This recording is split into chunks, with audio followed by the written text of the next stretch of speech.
DV case में माननीय supreme court ने इस जजमेंट के अंदर पूरा सिस्टम चेंज करके रख दिया। पत्नी ने जो डीवी केस का जाल बिछाया उस जाल के अंदर पत्नी खुद फंसी, और ऐसे जो भी डीवी के केस अगर पत्नी डालती है तो उस जाल के अंदर पत्नी खुद ही फंसेगी। यानी कि पत्नी जो जाल यहाँ पे पति को फंसाने के लिए बिछाएगी उसके अंदर पत्नी है जो खुद फंसेगी। यहाँ पे डीवी का केस डालना है जो पत्नी के लिए बहुत महंगा पड़ जाएगा, जो इस जजमेंट के अंदर पड़ा है। पत्नी के ऊपर यहाँ पे 1 लाख रुपए का जुर्माना लगा है, और यहाँ पे जो भी पत्नियां इस तरीके से डीवी का केस डालती है तो उनको भी इस तरीके से पनिशमेंट भुगतनी पड़ सकती है जुर्माने के रूप में। तो ये पूरी जानकारी आपको इस वीडियो के अंदर मिलने वाली है। बहुत ही महत्वपूर्ण जजमेंट है, अंत तक आपको बने रहना है तभी पूरी जानकारी समझ में आएगी, क्योंकि आधे अधूरी वीडियो से कोई भी जानकारी समझ में नहीं आती है। तो अंत तक बने रहिए, पूरी जानकारी का फायदा उठाइए। पहले आप इस वीडियो को लाइक करके वीडियो को देखने के बाद में इस वीडियो को शेयर भी कर दीजिए। आपके इस चैनल को सब्सक्राइब नहीं किया है तो सब्सक्राइब करके बेल आइकन को भी दबा दीजिए। तो चलिए शुरू करते हैं।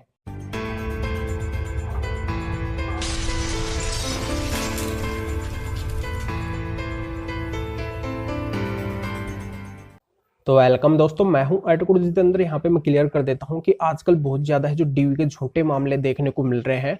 आपका खुद का मामला भी झूठा डीवी का हो सकता है। यहाँ पे सभी मामलों की मैं बात नहीं कर रहा हूं, पर लगभग ऐसे मामले हैं जो आजकल प्रैक्टिकली देखने को मिल रहे हैं, जिसमें है जो पत्नी बहुत ज्यादा झूठी बातें लिखवाती है जिनकी उसके पास में ऐसे कोई एविडेंस सबूत वगैरह नहीं होते हैं। अब ये एक ऐसा ही मामला होता है। इसके अंदर क्या करती है, पत्नी पति से अलग होने के बाद में पति के ऊपर डीवी का केस फाइल करती है। इस डीवी के केस के अंदर बेबुनियाद आरोप है जो पति के ऊपर लगाती है। तो यहाँ पे पत्नी जो भी आरोप लगाती है उन किसी भी आरोप को पत्नी साबित नहीं कर पाती है, और यहाँ पे कोर्ट के द्वारा देखा जाता है कि पत्नी का ये पूरा मामला है जो झूठा दिखाई दे रहा है। तो यहाँ पे निचली जो अदालत है उसके द्वारा पत्नी के डीवी के केस को खारिज कर दिया जाता है। अब पत्नी इसकी अपील के लिए डिस्ट्रिक्ट कोर्ट के अंदर जाती है, तो वहां पे अपनी बात रखती है। डिस्ट्रिक्ट कोर्ट के द्वारा पत्नी को यहाँ पे फायदा मिल जाता है। यानी कि पत्नी जो डिमांड कर रही थी कंपनसेशन की, यहाँ पे मेंटेनेंस की, तो यहाँ पे पत्नी को क्या होता है 5 लाख रुपए का कंपनसेशन मिलने का ऑर्डर हो जाता है, और 25,000 रुपये पर मंथ के हिसाब से इंटरिम मेंटेनेंस मिलने का ऑर्डर हो जाता है। अब इस ऑर्डर से असंतुष्ट पति हाईकोर्ट में जाते हैं। हाईकोर्ट में जब अपनी बात रखते हैं तो पति को यहाँ पे स्टे मिल जाता है इस ऑर्डर के ऊपर। यानी कि स्टे जब मिल जाता है तो यहाँ पे पत्नी फिर नाराज हो जाती है। तो यहाँ पे जो मामला है लास्ट में माननीय सुप्रीम कोर्ट के सामने पहुंचता है। माननीय सुप्रीम कोर्ट के द्वारा फिर मामले को गहराई से देखा जाता है। ये पाया जाता है कि यहाँ पे पत्नी ने इतने सारे जब आरोप लगाए हैं, मुझे मारा पीटा गया, घर से बाहर निकाला गया, मेरे पति है जो अच्छे नहीं है, मुझे अच्छे से नहीं रखते थे, मुझे यातनाएं देते थे, परेशान करते थे, तमाम जितनी भी बातें पत्नी के द्वारा इस केस के अंदर लिखवाई गई, इस केस के अंदर पत्नी के द्वारा लिखवाई हुई कोई भी बात को पत्नी साबित नहीं कर पाई।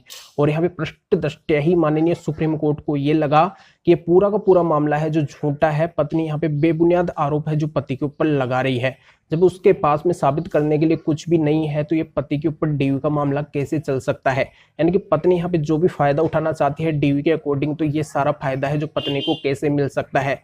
तो पत्नी यहाँ पे जो भी कंपनसेशन की डिमांड कर रही थी, मेंटेनेंस की डिमांड कर रही थी, तो यहाँ पे पत्नी को कुछ भी नहीं मिलेगा, क्योंकि पूरा मामला है जो झूठा है। तो इस तरीके से माननीय सुप्रीम कोर्ट ने पत्नी के डीवी के केस को खारिज कर दिया, और यहाँ पे डीवी केस डालने के एवज के अंदर पत्नी के ऊपर है जो 1 लाख रुपए जुर्माना लगा दिया। तो ये जानकारी यहाँ पे समझ में आ गई होगी कि अगर इस तरीके से पत्नी के झूठे डीवी के मामले आते हैं और यहाँ पे वो मामले अगर खारिज हो जाते हैं तो यहाँ पे कोर्ट के द्वारा पत्नी के ऊपर इस तरीके से पनिशमेंट के तौर पे जुर्माना लगाया जा सकता है। कोर्ट के ऊपर डिपेंड करता है। जानकारी यहाँ पे समझ में आ गई होगी, तो वीडियो को लाइक करके शेयर जरूर कर दीजिए, जो और लोगों तक ये जानकारी पहुंच सके, वो भी है जो फायदा उठा सके। और इस जजमेंट का लिंक है जो इस वीडियो को डिस्क्रिप्शन के अंदर दिया गया है, यहाँ पे आप इसको क्लिक करके अच्छी तरह से रीड कर सकते हैं, जान सकते हैं कि मामला क्या है, आपके समझ में आ जाएगा। तो फिर आगे मिलेंगे आपसे नए वीडियो नए टॉपिक के साथ में। आप सभी का बहुत बहुत धन्यवाद।